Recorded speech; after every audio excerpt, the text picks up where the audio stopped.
नमस्कार, आप देख रहे हैं एनडीटीवी इंडिया। मैं हूं अमित पालित और मेरे साथ हैं हमारे सीनियर मैनेजिंग एडिटर अनिंदो चक्रवर्ती। और आज से दिल्ली में 10 साल पुरानी जो डीजल गाड़ियां हैं उनका आना बंद हो रहा है और जो भी हैं वो जब्त हो जाएंगे, वो और चल नहीं पाएंगे शायद दिल्ली में। और परमिट भी देने से मना कर दिया कि जो उनको फिटनेस सर्टिफिकेट दिया जाता है वो भी ना दिया जाए। और एक चीज़ आपने देखा होगा कि इंडियन एक्सप्रेस ने एक पूरा सीरीज किया है कि एयर पोल्यूशन, वातावरण में क्या पोल्यूशन है, प्रदूषण है दिल्ली में। हम जानते हैं कि दिल्ली दुनिया का सबसे प्रदूषित शहर है और वो आज आप सुबह उठ के जब खांसते हैं आपको पता चल जाता है कि कितना प्रदूषित है। क्योंकि कई बार मैं तो आता ही हूँ दिल्ली में, हमने ये नोटिस किया है कि किस तरह से पॉल्यूशन जो बढ़ा है, खासकर डीजल की गाड़ियाँ जो होती हैं इसमें से ये जो पार्टिकुलेट मैटर जो निकलता है वो सबसे हानिकारक होता है।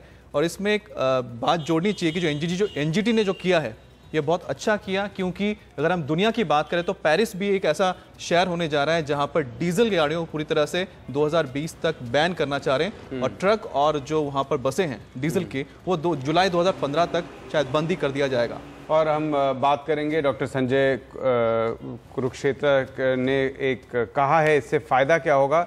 और विवेक चट्टोपाध्याय हैं, प्रोग्राम मैनेजर है centre for science and environment के, वो भी फ़ोन लाइन पर जुड़ेंगे। पहले सुन लेते हैं हम कि डॉक्टर क्या कह रहे हैं, इससे क्या फ़ायदा होने वाला है। डॉक्टर संजय कुरुक्षेत्र, उन्होंने हमें एक बयान दिया है, सुन लेते हैं। ऑनरेबल ट्रिब्यूनल ने काफ़ी समय दिया, जो भी मिनिस्ट्रीज़ हैं, कंसर्न डिपार्टमेंट्स हैं, उनको काफ़ी नोटिस इशू किए, उनको काफ़ी समय दिया, लेकिन पिछले 8-10 महीनों में उनका रेस्पॉन्स अच्छा नहीं रहा। और हमारे साथ फ़ोन लाइन पर हैं विवेक चट्टोपाध्याय, प्रोग्राम मैनेजर हैं air pollution control, centre for science and environment. Amit, आप जानते हैं, दर्शक जो जानते नहीं हैं, ये भारत का जाना माना सेंटर है। डाउन टू अर्थ मैगजीन भी यहाँ से निकलता है। चट्टोपाध्याय जी, बहुत बहुत शुक्रिया आप जुड़े हमारे साथ। सबसे पहले हमारे दर्शकों को बता दीजिए कि ये जो 10 साल पुरानी गाड़ियाँ, डीजल की गाड़ियाँ, इन पर दिल्ली में रोक लग जाएगा तो उससे उनको क्या फ़ायदा होगा? देखिए, उनके डेफिनेटली एक तो सवाल ये है कि ये पर्यावरण से जुड़ा मुद्दा है। तो ये मतलब जैसे कि हमने 15 साल पुरानी गाड़ियां दिल्ली में पहले फेज आउट की थी सुप्रीम कोर्ट के आदेश के अनुसार, उसमें भी ये सवाल खड़ा हुआ था, परंतु एक फिनेंशियल स्कीम लाई गई थी दिल्ली फाइनेंशियल कॉर्पोरेशन से, और उसमें कम से कम लोन की फैसिलिटी दी गई थी जिससे नई गाड़ियां खरीद सके लोग। तो ऐसा भी कुछ फाइनेंशियल पैकेज मेरे ख्याल से इसकी घोषणा करनी चाहिए। और दूसरा ये है कि इसका बेनिफिट जो है हेल्थ बेनिफिट है, सोसाइटी के लिए बेनिफिट है, और दूसरा ये है कि ओवरऑल टेक्नोलॉजी इम्प्रूवमेंट से गाड़ियों की माइलेज भी इम्प्रूव होती है। अभी जो फ्यूल वेस्टेज होता है वो भी इम्प्रूव हो गया। आप लोगों ने कोई स्टडी की है कि दिल्ली में जो पुरानी गाड़ियां हैं, 10 साल से पुरानी डीजल गाड़ियां हैं, उनका कितना इम्पैक्ट होता है दिल्ली के प्रदूषण में? देखिए, अगर आप सीधे तौर पर डेटा देखें तो मान लीजिए पुरानी मैं एमिशन नॉर्म्स के हिसाब से बता रहा हूँ कि 2 गुना ज्यादा होगी आपकी यूरो 3 स्टेज में, यूरो 4 स्टेज में वो 4 गुना हो जाएगी। और अगर हम अगला एमिशन नॉर्म इम्प्लीमेंट करें तो 20 गुना ज्यादा हो जाएगी, मतलब 20 गुना साफ हो जाएगा। 20 गुना साफ हो जाएगा अगर हम अगला नॉर्म जैसे भारत स्टेज 5 अगर हम इम्प्लीमेंट करें।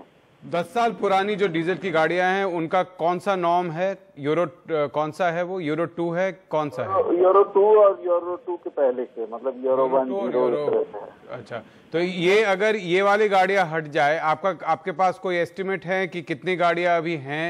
आप लोगों ने कोई स्टडी की है अभी कितनी गाड़ियां हैं, ट्रक है, बसें हैं जो पुरानी? देखिए, प्राइवेट व्हीकल्स में बहुत ही कम होने की संभावना है, बिकॉज जो स्टडी बताती हैं कि most of the vehicles are within 10 years of as.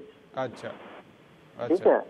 Commercial vehicle में कुछ संभावना है, कमर्शियल व्हीकल में भी 15 साल की समय सीमा तय है, तो चुनिंदा गाड़ियां होंगी उसमें, परंतु ये देखा जाएगा कि एनसीआर से जो बाहर से आ रही हैं गाड़ियां, अच्छा, उनके ऊपर भी आदेश है। तो ये है कि देखना पड़ेगा कि वो कैसे चेक होती हैं चेक पॉइंट्स में। तो हमारा जो सर्विलांस सिस्टम है उसको पुख्ता करना होगा ताकि ये पता चले कि बाहर से गाड़ियां किस तरह की आ रही हैं। विवेक चट्टोपाध्याय जी, विवेक जी, एक सवाल ये बताइए कि जो पेरिफेरल हाईवेज जो बनाने की बात हुई थी वेस्टर्न और ईस्टर्न, दिल्ली के आसपास, अगर वो बन जाती हैं तो दिल्ली के पॉल्यूशन लेवल पर कितना असर पड़ सकता है?